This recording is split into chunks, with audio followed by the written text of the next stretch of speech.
Well, hello everyone, and welcome to the concession stand here on the KB Radio Network. I am your host, Kevin Reed, and this is the review of the latest supernatural horror film coming to us from the good folks over at A24. It is Bring Her Back, and this film is directed by Danny and Michael Philippa, and these are the two young gentlemen, of course, they're brothers, who started off on YouTube and got the chance to direct their films. And they directed last year's, was it last year? Talk to Me, which was a big surprise to a lot of people, including me, as a really well made horror film. And so I was excited to see their next project. And here it is with Bring Her Back. In this plot, after the death of their father, a brother and sister uncover a terrifying ritual at the secluded home of their new foster mother. That foster mother is played by the great Sally Hawkins. And this movie is not a horror movie to me. It is more of a psychological, supernatural thriller. It is nothing really scary. Now, are there disturbing scenes in here? Oh yes. There are scenes in here that if you're eating,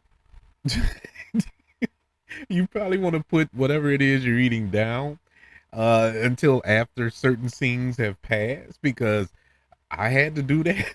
And normally stuff don't bother me like that, but it bothered me for this movie. And I was dead smack in the middle of eating, and a scene popped up where I was like, "Oh my god!" I mean, I just couldn't, I couldn't finish. I couldn't finish what I was eating. It was that disturbing, and they have quite a, I wouldn't say a few, but there are a couple of scenes in here that are just as disturbing, um, image wise. Now as far as jump scares and your typical tropes that we find in modern day horror films, that's not there. This is very psychological. This movie really dives into loss and grief, things of that nature, and it does a good job of telling that story, I guess you could say. But as far as telling a story about this horror element or these demons or whatever, that's not what this movie is about. And if you enjoy Talk to Me, I think you will enjoy Bring Her Back, because that's the style of filmmaking is still there. These two brothers, these guys are great. I mean, give them whatever they want to make, give them a chance to make it. These are some really good filmmakers. The direction in this movie is phenomenal. One time, you watch Talk to Me and you're like, okay, they got lucky, you know.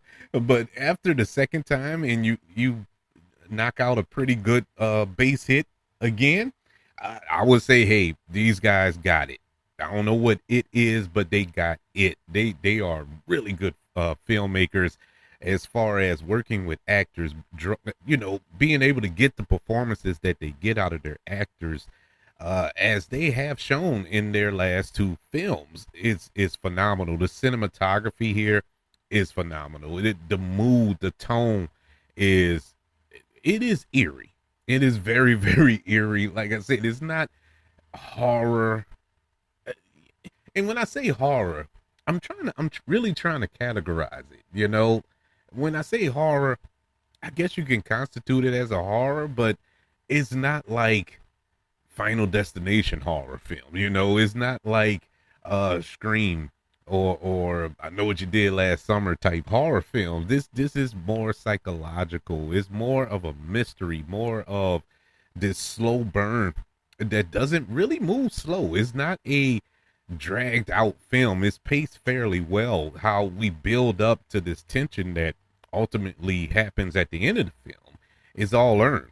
So, like I said, these filmmakers did a phenomenal job at that. I mentioned the acting, them being able to draw great performances out of their actors and actresses that they've worked with so far. Sally Hawkins, I mean, it goes without saying, she is a multiple uh, Academy Award and Golden Globe Award nominee. I don't know if she won. Did she win for The Shape of Water? I'm not 100% certain, but I know she was nominated. But that's beside the point. Either way, she is phenomenal, and she is phenomenal again in this movie.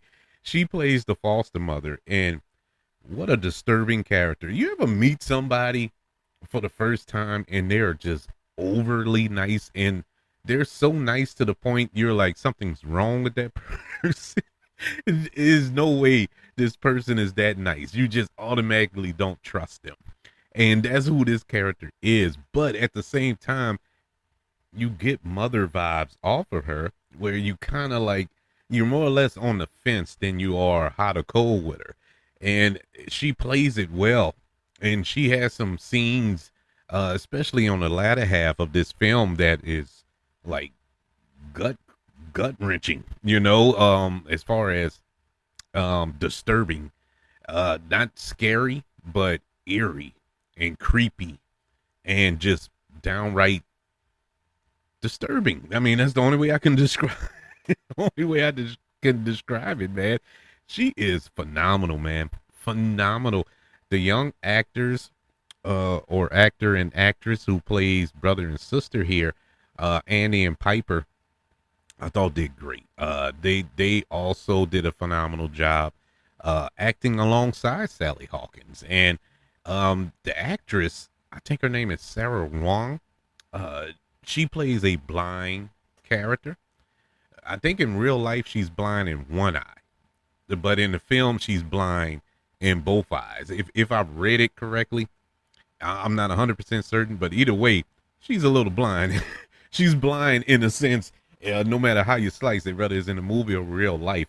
It- Man, to say that she can't see, she can act. She can act. Boy, what a good job. I mean, great job. When the character first popped up on screen, you're like, okay, all right. Yeah, I mean, what can she do? What can she do? She can't see.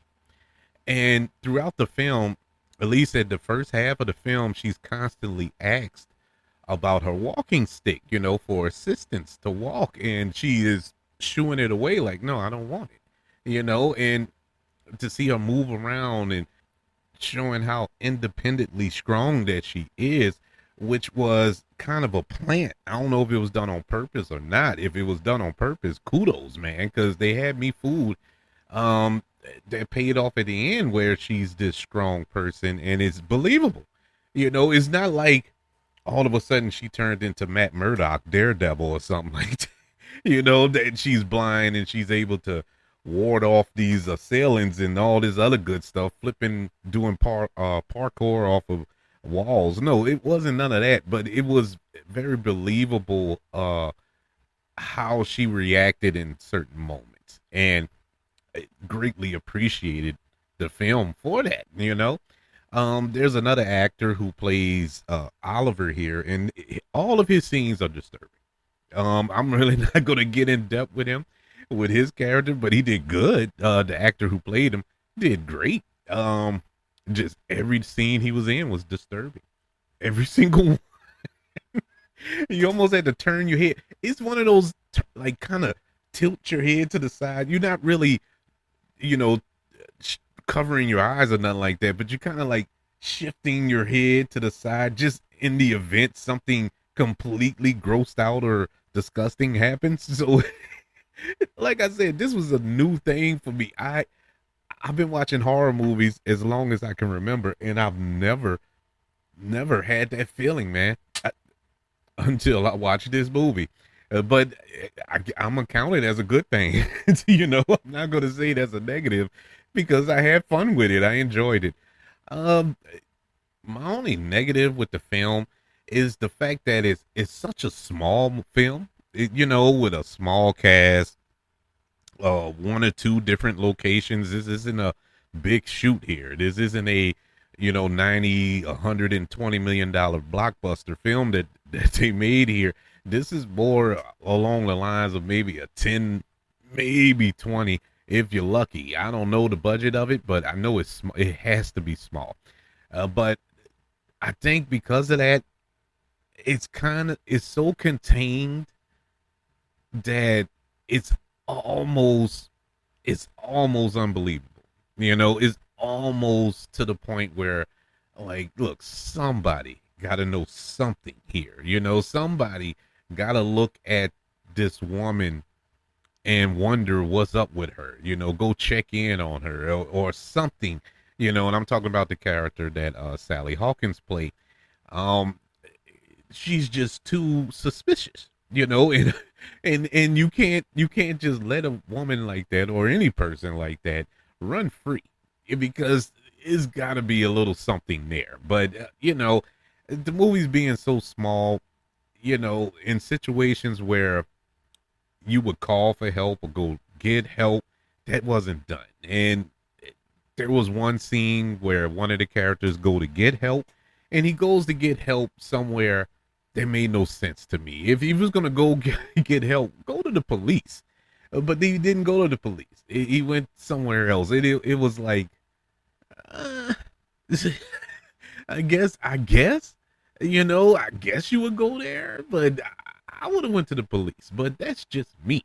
But aside from that, the movie was really good. Is it perfect? No. Is it what I was expecting? No. I really was expecting a horror movie. I know this is A24, but I was expecting uh kind of a possession type film, and I don't know.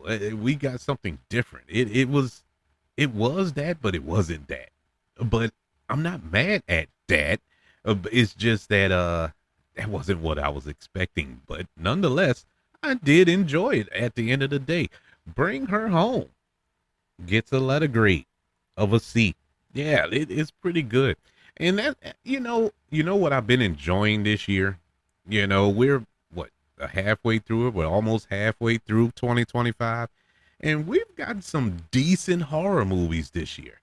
Um, and still got a few more to go. We still have 28 not days, but 28 years later. We got I Know What You Did Last Summer still out there.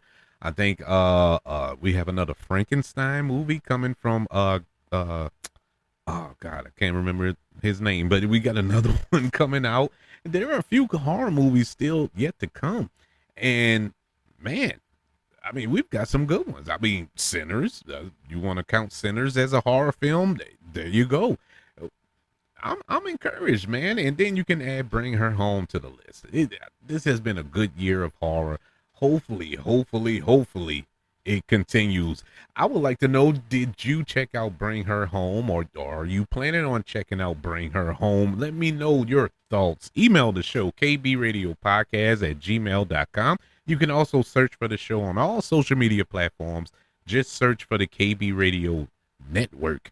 Also, subscribe to the KB Radio Network channel on YouTube and like this video if you don't mind. Don't forget about the 5 stars, the reviews, and sharing this show if you're listening on Apple Podcasts, Spotify, iHeartRadio, wherever you are currently listening to the concession stand here on the KB Radio Network. Everybody, thank you for joining me for this review of Bring Her Back. Want you all to know that I love you, continue to love everyone, and until we speak again, you all be blessed.